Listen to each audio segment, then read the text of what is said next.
السلام علیکم ورحمۃ اللہ وبرکاتہ۔ کیا شب معراج یعنی 27 رجب کی رات، جس رات آپ صلی اللہ علیہ وسلم کو اللہ تعالیٰ نے معراج کی سعادت عطا فرمائی، کیا اس رات عبادت کرنا جاگنا منع ہے؟ اور اس سے اگلے دن 27 رجب کا، جسے لوگ ہزارے روزہ بھی کہتے ہیں، یہ روزہ رکھنا بھی حدیث میں منع ہے۔ اس اہم مسئلے کی وضاحت قرآن اور صحیح احادیث کی روشنی میں کرنے جا رہا ہوں۔ آپ سے صرف اتنی گزارش ہے، مسئلے کو صحیح سمجھنے کے لیے اس ویڈیو کو مکمل دیکھیے گا۔ آج کل سوشل میڈیا کا دور ہے اور لوگ بغیر تحقیق کے کئی باتیں ذہن میں بٹھا لیتے ہیں، حالانکہ یہ مسئلے کی بات ہے اور اسے صحیح سمجھنا چاہیے۔ ایسا بھی ہوتا ہے کہ لوگ ساری رات عبادت کرتے ہیں اور بعد میں پتہ چلتا ہے کہ یہ عبادت سنت سے ثابت نہیں۔ پہلی بات یہ ہے کہ اسلام میں 4 مہینے محترم ہیں: ذی-القعدہ، ذی الحج، محرم اور رجب۔ آپ صلی اللہ علیہ وسلم کی ولادت باسعادت سے پہلے بھی یہ 4 مہینے محترم تھے، اور آپ صلی اللہ علیہ وسلم نے بھی ان کے احترام کو برقرار رکھا۔ خاص طور پر خطبہ حجۃ الوداع میں نبی کریم صلی اللہ علیہ وسلم نے یہی بات فرمائی کہ یہ 4 مہینے محترم ہیں۔ 3 راتیں ہیں جو فضیلت والی ہیں۔ ایک ہے شب معراج جو رجب کے مہینے میں ہوتی ہے، ایک ہے شب برات جو شعبان کے مہینے میں ہوتی ہے، اور ایک ہے لیلۃ القدر جو ماہ رمضان میں ہوتی ہے۔ لیلۃ القدر کے بارے میں قرآن مجید اور احادیث میں بڑی فضیلت آئی ہے کہ وہ لیلۃ القدر جو ماہ رمضان میں ہوتی ہے 1000 مہینوں سے بہتر ہے۔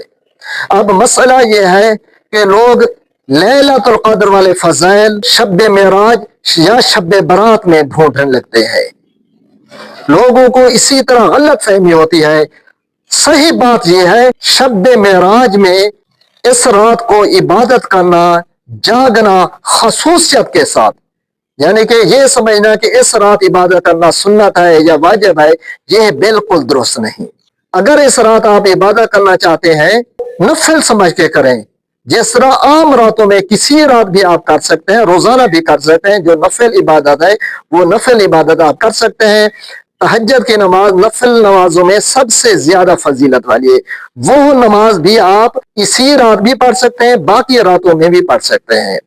اسی طرح عوام میں یہ مشہور ہے کہ 27 رجب کا روزہ ہزاری روزہ ہے، کہ اس کو رکھنے سے 1000 روزہ رکھنے کا ثواب ملتا ہے۔ یہ بات بھی کسی صحیح حدیث سے ثابت نہیں ہے۔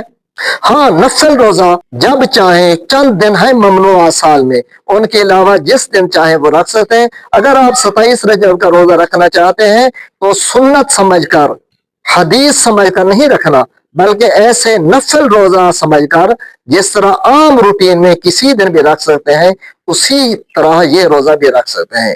دوبارہ وضاحت کر دوں کہ اگر شب معراج یعنی 27 رجب کی رات کو آپ روزہ رکھنا چاہتے ہیں یا عبادت کرنا چاہتے ہیں، تو یہ سنت سے، نبی کریم صلی اللہ علیہ وسلم کے عمل سے یا صحابہ کرام کے عمل سے ثابت نہیں۔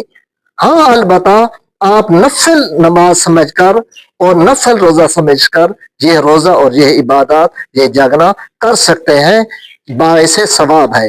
امید ہے ویڈیو پسند آئی ہوگی۔ پسند آنے کی صورت میں لائک کیجیے گا، چینل کو سبسکرائب نہیں کیا سبسکرائب کیجیے گا، کوئی اور مسئلہ ہو تو کمنٹ ضرور کیجیے گا تاکہ اس پر بھی ایک علیحدہ ویڈیو بنا سکوں۔ ملیں گے انشاءاللہ اگلی ویڈیو میں۔ والسلام علیکم۔